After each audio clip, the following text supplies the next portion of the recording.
नमस्कार दोस्तों, अल्फाजा diary bye DS में आपका स्वागत है। अति प्रभावकारी लोगों की 7 आदतें, 7 habits of highly effective peoples, एक बेस्ट सेलिंग बुक है। इस बुक में ऐसी आदतों के बारे में बताया गया है जिन्हें यदि आप अपने जीवन में उतार लेते हैं तो आप प्रभावकारी बन सकते हैं और दूसरों को प्रभावित करके अपने सारे काम निकलवा सकते हैं और जीवन में सफलता प्राप्त कर सकते हैं। इसकी पूरी समरी मैं अपने चैनल पर लेकर आऊँगी। शुरू से लेकर अंत तक इसे ज़रूर सुनें।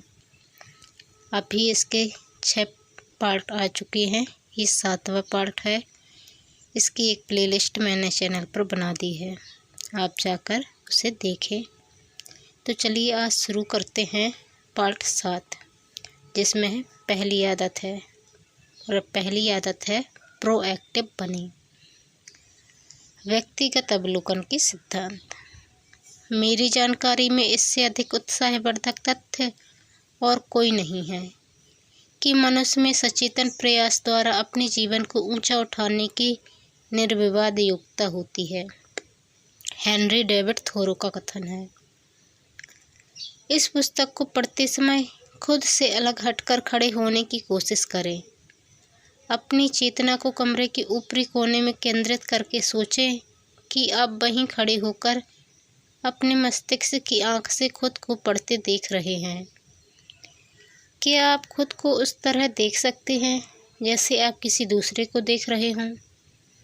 अब एक और काम करें, अपनी वर्तमान अवस्था के बारे में सोचें। क्या आप इसे पहचान सकते हैं? आप इस समय क्या महसूस कर रहे हैं? आप अपनी वर्तमान मानसिक अवस्था का वर्णन किस तरह करेंगे? अब एक पल के लिए इस बारे में सोचें कि आपका मस्तिष्क किस तरह काम कर रहा है। क्या यह फुर्तीला और चौकस है? क्या आपको ऐसे लगता है कि आपका मस्तिष्क इस समय 2 भागों में बटा हुआ है? एक तरफ तो आपका मस्तिष्क यह मानसिक अभ्यास कर रहा है और दूसरी तरफ यह मूल्यांकन कर रहा है कि इससे क्या सबक मिलेगा।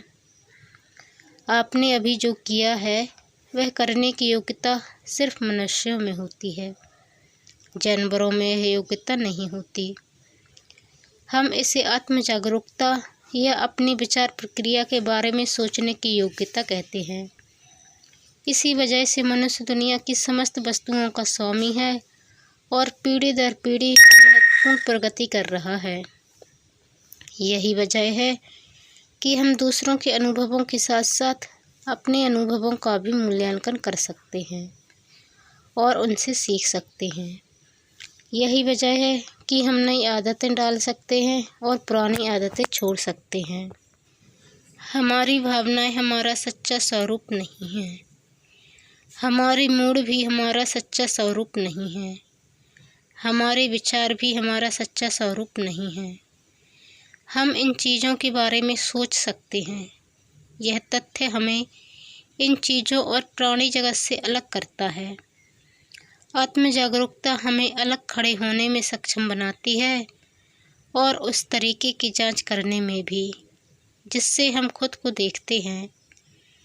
हमारे स्वयं के पैराडाइम की जो प्रभावकारिता का सबसे मूलभूत पैराडाइम है। यह न सिर्फ हमारे नज़रिए तथा व्यवहार को प्रभावित करता है बल्कि इस बात को भी प्रभावित करता है कि हम दूसरे लोगों को किस तरह देखते हैं। यह मानव जाति के मूलभूत स्वभाव का हमारा नक्शा बन जाता है। दरअसल जब तक हम इस बात पर ध्यान नहीं देते कि हम खुद को किस तरह देखते हैं और दूसरों को किस तरह देखते हैं, तब तक हम यह नहीं समझ सकेंगे कि दूसरे स्वयं को और उनके संसार को किस तरह देखते तथा अनुभव करते हैं। यह ज्ञान न होने से हम उनके व्यवहार का विश्लेषण करते समय उन पर अपने इरादे थोप देंगे और इसके बावजूद खुद को निष्पक्ष समझेंगे। यह हमारी व्यक्तिगत क्षमता को बहुत सीमित कर देता है और दूसरों से जुड़ने की हमारी योग्यता को भी। परंतु आत्म जागरूकता की अनूठी मानवीय प्रतिभा की बदौलत हम अपने पैराडाइम्स की जांच कर सकते हैं। हम यह तय करने के लिए उनकी जांच कर सकते हैं कि वे वास्तविकता या सिद्धांतों पर आधारित हैं या फिर वे कंडीशनिंग तथा परिस्थितियों का परिणाम हैं। सामाजिक दर्पण। मान लीजिए हमारे मन में अपनी सिर्फ वही छवि है जो सामाजिक दर्पण में दिखाई देती है, यानी यह वर्तमान सामाजिक पैराडाइम तथा हमारे आसपास के लोगों के विचारों, अनुभूतियों और पैराडाइम्स से उत्पन्न होती है। अगर हम ऐसी छवि देखते हैं तो अपने बारे में हमारे विचार किसी मेले के विचित्र शीशों में दिखने प्रतिबिंब की तरह होंगे। तुम कभी समय पर नहीं आते हो। तुम कभी चीज़ों को व्यवस्थित क्यों नहीं रख पाते हो? तुम्हें तो कलाकार होना चाहिए। तुम घोड़े की तरह खाते हो। मुझे यकीन नहीं होता कि तुम जीत गए। यह बहुत आसान है, फिर भी तुम्हारी समझ में क्यों नहीं आ रहा है? ये अवलोकन अव्यवस्थित और असंगत है। प्राय इस तरह के अवलोकन प्रतिबिंब कम और दूसरों के विचारों का प्रक्षेपण ज़्यादा होते हैं। ये हमारे वास्तविक स्वरूप का सटीक या त्रुटिहीन प्रतिबिंब नहीं दिखाते। इसके बजाय इनसे यह पता चलता है कि हमें जानकारी देने वाले लोगों की चिंताएं और चारित्रिक कमजोरियां क्या हैं। वर्तमान सामाजिक पैराडाइम का प्रतिबिंब हमें बताता है कि हम काफ़ी हद तक कंडीशनिंग और परिस्थितियों द्वारा निर्धारित होते हैं। हालांकि हम कंडीशनिंग को अपने जीवन की प्रबल शक्ति के रूप में स्वीकार करते हैं, परंतु अगर हम कहें कि हम सिर्फ इसी के द्वारा निर्धारित होते हैं और हमारा इस पर कोई नियंत्रण नहीं है, तो हमारा नक्शा पूरी तरह अलग होगा। वास्तव में 3 सामाजिक नक्शे होते हैं। नियतिवाद की 3 सबसे लोकप्रिय अवधारणाएं हैं जो अलग अलग या सामूहिक रूप से मानव स्वभाव की व्याख्या करती हैं। आनुवंशिक नियतिवाद मूलतः कहता है कि आपके बाप दादाओं के कारण आप इस तरह के हैं, इसलिए आपका स्वभाव ऐसा है। आपके परदादाओं का गुस्सा तेज था और यह आपके भी डीएनए में आ गया है। यह पीढ़ियों से चला आ रहा है और आपको यह विरासत में मिला है। इसके अलावा आप आयरलैंड के हैं और गुस्सा आयरलैंड के लोगों के स्वभाव में होता है। मानसिक नियतिवाद मूलतः कहता है कि आपके माता पिता के कारण आप इस तरह के हैं। आपकी पालन पोषण और बचपन के अनुभवों ने आपकी व्यक्तिगत प्रवृत्तियों और चारित्रिक संरचना को आकार दिया है, इसलिए आप किसी समूह के सामने खड़े होने से डरते हैं। आपके माता पिता ने आपको इसी तरीके से पाला है। अगर आप कोई गलती कर देते हैं तो आपको बहुत ज़्यादा अपराध बोध इसलिए होता है क्योंकि आपको अपने दिल की गहराई में वह भावनात्मक प्रोग्रामिंग याद है जब आप बहुत असुरक्षित, कोमल और निर्भर थे। आपको वह भावनात्मक दंड, अस्वीकृति तथा किसी दूसरे के साथ हुई तुलना याद है जब आपने अपेक्षा के अनुरूप अच्छा प्रदर्शन नहीं किया था।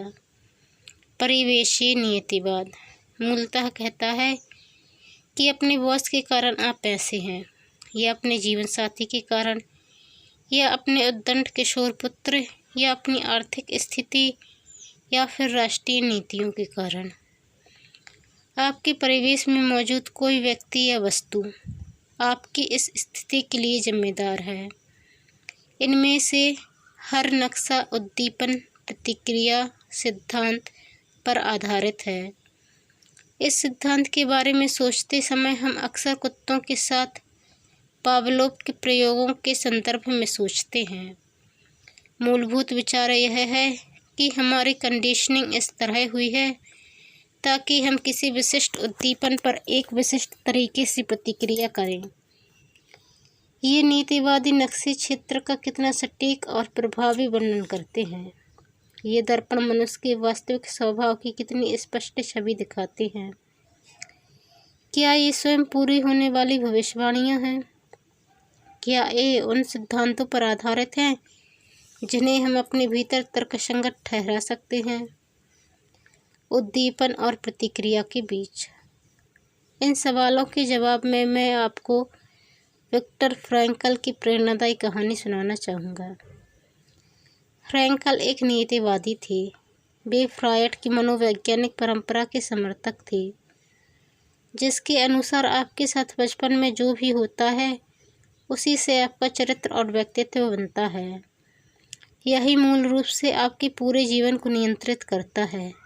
आपके जीवन की सीमाएं और दायरे पहले से ही तय हो चुके हैं और बुनियादी तौर पर आप इस बारे में ज़्यादा कुछ नहीं कर सकते। फ्रैंकल एक यहूदी मनोवैज्ञानिक थे। उन्हें जर्मनी के नाज़ी मृत्यु शिविरों में कैद करके रखा गया, जहां उन्हें अमानवीय यातना का शिकार होना पड़ा।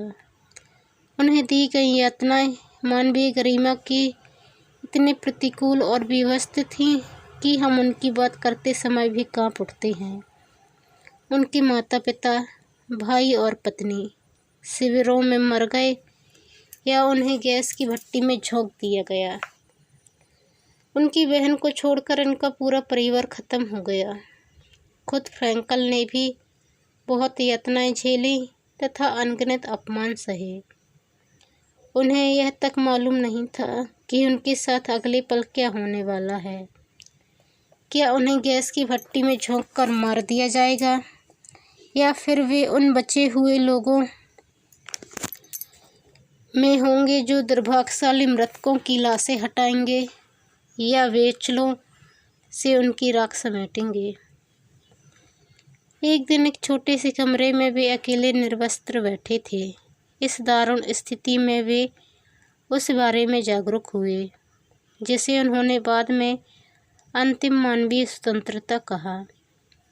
वह स्वतंत्रता जिसे उनके नाज़ी या तताई उनसे नहीं छीन सकते थे। वे लोग फ्रैंकल के पूरे परिवेश को नियंत्रित कर सकते थे। वे उनके शरीर के साथ मनमानी कर सकते थे। परंतु विक्टर फ्रैंकल आत्मजागरूक इंसान थे जो अपनी स्थिति को किसी अवलोकनकर्ता की तरह देख सकते थे। उनकी मूलभूत पहचान सलामत थी। वे अपने मन में यह फैसला कर सकते थे कि यह सब उन्हें किस तरह प्रभावित करेगा। उनके साथ जो हो रहा था, यानी उद्दीपन, और इस पर उनकी प्रतिक्रिया के बीच उनके पास प्रतिक्रिया चुनने की स्वतंत्रता या शक्ति थी। अपने दुखद अनुभवों के बीच फ्रैंकल ने कल्पना का प्रयोग करके खुद को भिन्न परिस्थितियों में देखा। उन्होंने कल्पना की कि मृत्यु शिविरों से मुक्त होने के बाद वे अपने विद्यार्थियों के सामने व्याख्यान दे रहे हैं। वे अपने मस्तिष्क की आँख से खुद को क्लासरूम में देख रहे थे और उस काल्पनिक व्याख्यान में भी अपने विद्यार्थियों को वही सबक सिखा रहे थे जो वे उस समय घोर यातना के दौरान सीख रहे थे। इस तरह खुद पर मानसिक, भावनात्मक और नैतिक अनुशासन रखने के बाद, जिसमें खास तौर पर स्मृति तथा कल्पना का प्रयोग शामिल था, वे अपनी स्वतंत्रता के छोटे से बीज का पोषण देने लगे। वे इसका निरंतर अभ्यास करने लगे, जिसके परिणाम स्वरूप यह धीरे धीरे बढ़ने लगी। एक वक्त ऐसा आया जब उनके पास नाज़ी या तताइयों से अधिक स्वतंत्रता हो गई। नाज़ियों के पास शारीरिक आज़ादी थी और परिवेश से चुनने के लिए अधिक विकल्प थे, परंतु फ्रैंकल के पास अधिक मानसिक स्वतंत्रता थी, यानी उनके पास अपने विकल्प चुनने की अधिक आंतरिक शक्ति थी। वे अपने आसपास के लोगों के लिए प्रेरणा बन गए, जिनमें कुछ नाज़ी सैनिक भी शामिल थे। उन्होंने दुख को सार्थक ढंग से झेलने और जेल के जीवन में भी गरिमा बनाए रखने में दूसरों की मदद की। फ्रैंकल ने अत्यंत अपमानजनक परिस्थितियों में भी आत्मजागरूकता की अपनी मानवीय प्रतिभा का प्रयोग करते हुए मानव स्वभाव के बारे में एक मूलभूत सिद्धांत खोजा। उद्दीपन और प्रतिक्रिया के बीच मनुष्य के पास प्रतिक्रिया चुनने की स्वतंत्रता होती है। प्रतिक्रिया चुनने की स्वतंत्रता में वे प्रतिभाएं शामिल हैं जो हमें अनूठे रूप से मानवीय बनाती हैं। आत्म जागरूकता के अलावा हमारे पास कल्पना है। हमारा मस्तिष्क हमारी वर्तमान वास्तविकता से परे जाकर कल्पना लोक में विचरण करने में सक्षम है। हमारे पास विवेक है। हम में सही और गलत का बोध होता है। हम में अपने व्यवहार को नियंत्रित करने वाले सिद्धांतों की गहरी आंतरिक जागरूकता होती है। हमारा विवेक हमें बताता है कि हमारे विचार और कार्य किस हद तक इन सिद्धांतों के अनुरूप हैं, और हमारे पास आत्मनिर्भर इच्छा है। हम में बाकी सभी प्रभावों से मुक्त होकर अपनी आत्म जागरूकता के आधार पर कार्य करने की योग्यता होती है। सबसे बुद्धिमान जानवरों के पास भी इनमें से कोई प्रतिभा नहीं होती है।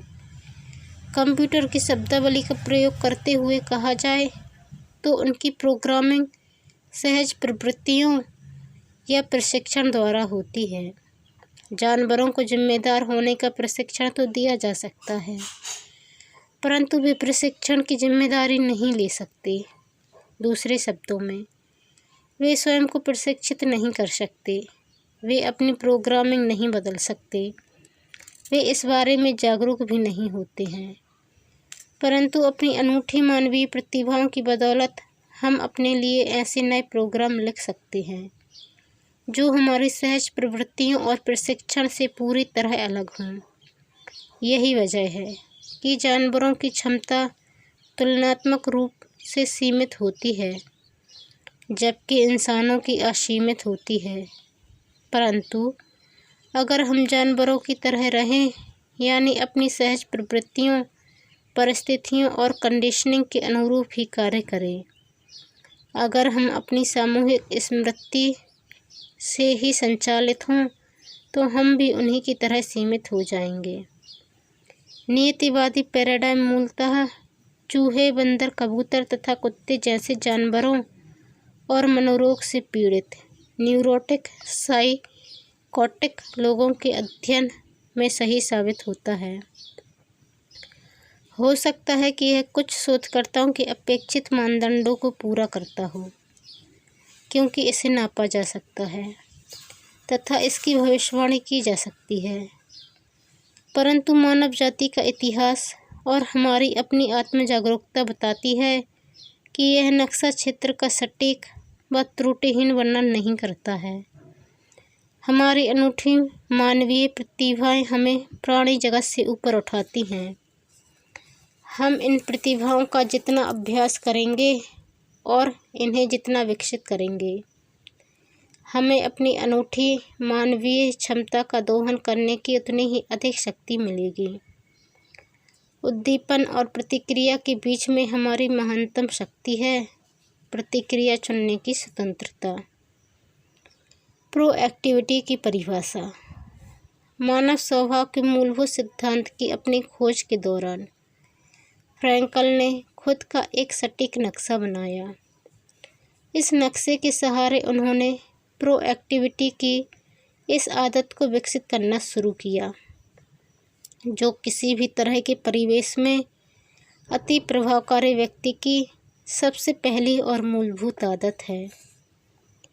हालांकि प्रोएक्टिविटी अब मैनेजमेंट की पुस्तकों में आम शब्द बन गया है, परंतु इसके बावजूद यह आपको अधिकांश शब्दकोशों में नहीं मिलेगा। इसका अर्थ सिर्फ पहल करने से अधिक है।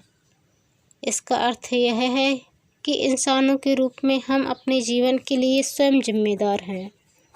हमारा व्यवहार हमारी परिस्थितियों का नहीं, बल्कि हमारे निर्णयों का परिणाम है।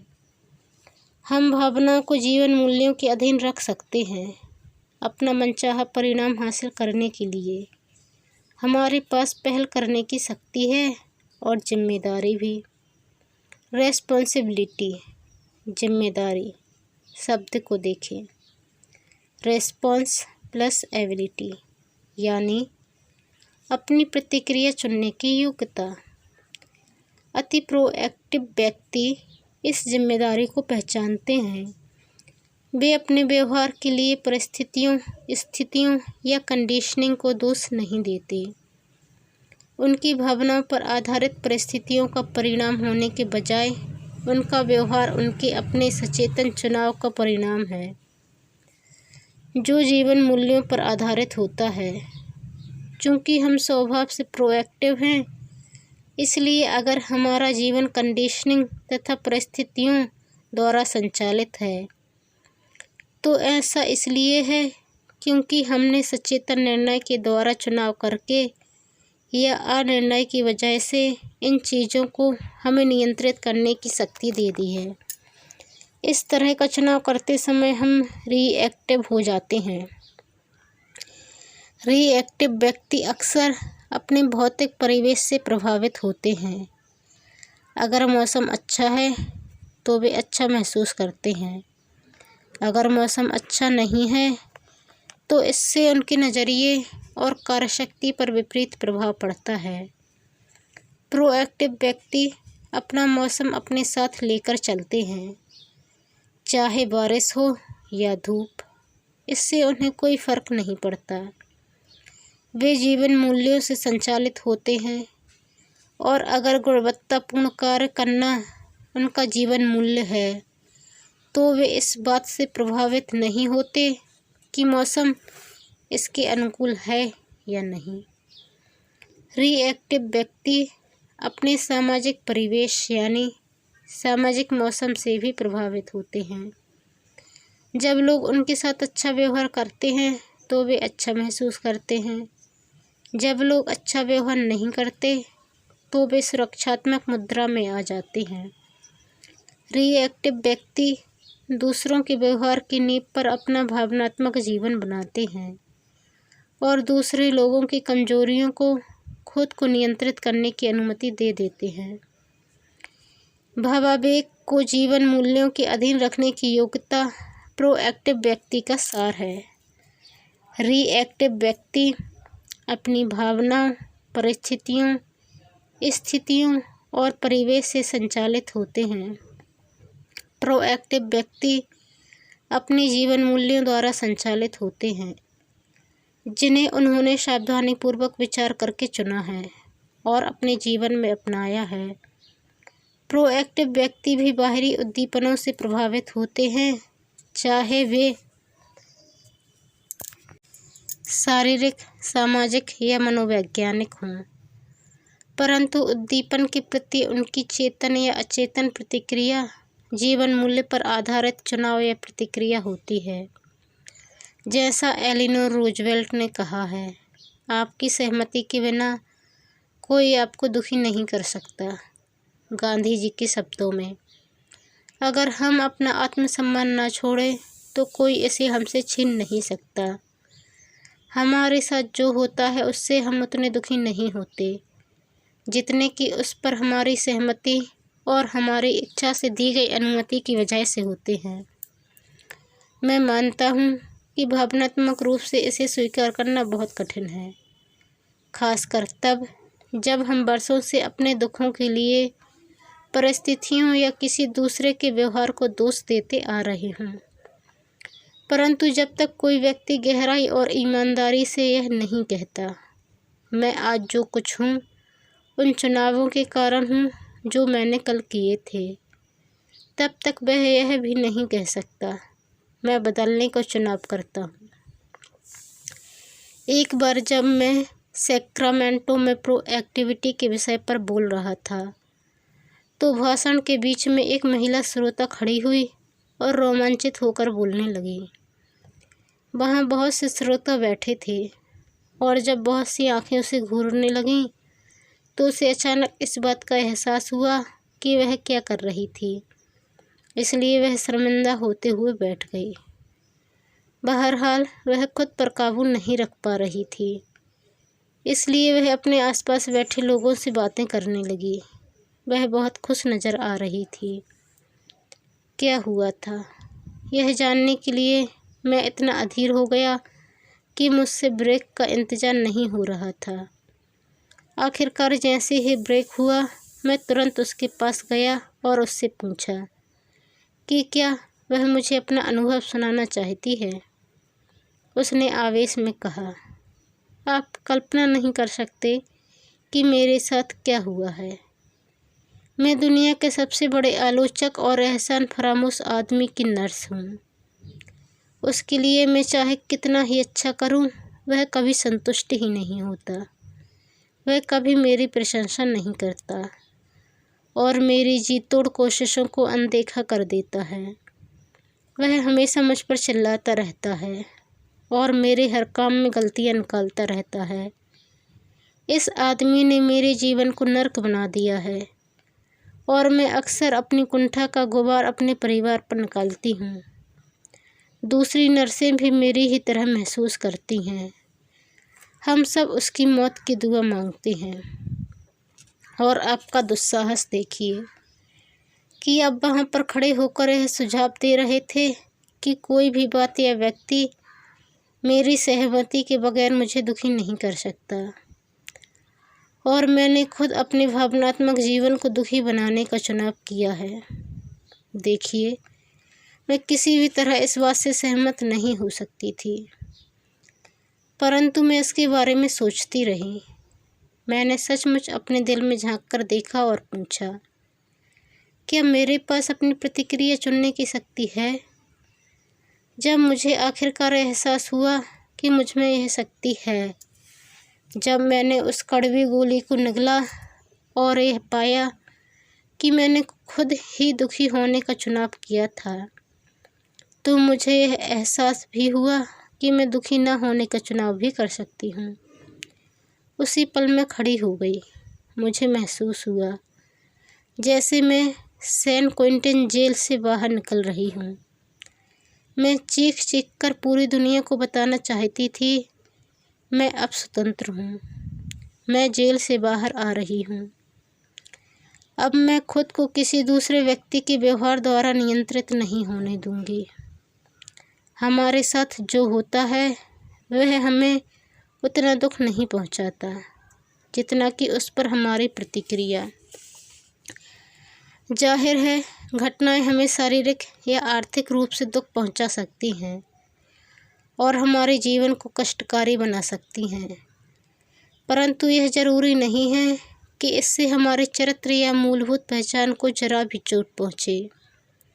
हमारे सबसे मुश्किल अनुभव दरअसल वे उपकरण हैं जो हमारे चरित्र को ढालते हैं, हमारी आंतरिक शक्तियों का विकास करते हैं, हमें भविष्य में मुश्किल परिस्थितियों का सामना करने की स्वतंत्रता देते हैं और दूसरों को भी ऐसा करने की प्रेरक शक्ति देते हैं। फ्रैंकल उन कई लोगों में से हैं जो मुश्किल परिस्थितियों में भी दूसरों को ऊपर उठाने तथा प्रेरित करने के लिए व्यक्तिगत स्वतंत्रता विकसित कर पाए। वियतनाम के युद्धबंदियों की आत्मकथा के प्रसंग भी इसके समर्थन में प्रमाण उपलब्ध कराते हैं कि हमारी व्यक्तिगत स्वतंत्रता में काया पलट करने वाली शक्ति होती है और इस स्वतंत्रता की जिम्मेदारी भरे प्रयोग से जेल की संस्कृति तथा कैदियों पर भी प्रभाव डाला जा सकता है। यह तब जितना सही था, आज भी उतना ही सही है। हम सब ऐसे लोगों को जानते होंगे जो बहुत मुश्किल परिस्थितियों का सामना कर रहे हैं या लाइलाज बीमारी या गंभीर शारीरिक अक्षमता के शिकार हैं, परंतु इसके बावजूद उन्होंने अपनी प्रबल भावनात्मक शक्ति को अक्षुण्ण बनाए रखा। उनकी अखंडता से हमें बहुत अधिक प्रेरणा मिलती है। हम पर कोई और चीज़ इतना ज़्यादा या इतना स्थायी प्रभाव नहीं छोड़ती जितना यह एहसास कि कोई व्यक्ति दुख और परिस्थितियों से ऊपर उठ चुका है। ऐसा व्यक्ति उस जीवन मूल्य को जीता तथा अभिव्यक्त करता है जो जीवन को प्रेरित करता है और परिष्कृत करता है और उसे ऊंचा उठाता है। मेरे और सैंड्रा के जीवन का बहुत प्रेरक समय वह था जब हम 4 साल तक अपनी प्रिय मित्र कैरोल के संपर्क में रहे, जिन्हें कैंसर हो गया था। वे सैंड्रा की दुल्हन सखी थीं तथा दोनों की 25 साल से पक्की सहेलियां थीं। जब कैरोल बीमारी की अंतिम अवस्था में थी तो सैंड्रा ने उनके साथ काफ़ी समय बिताया।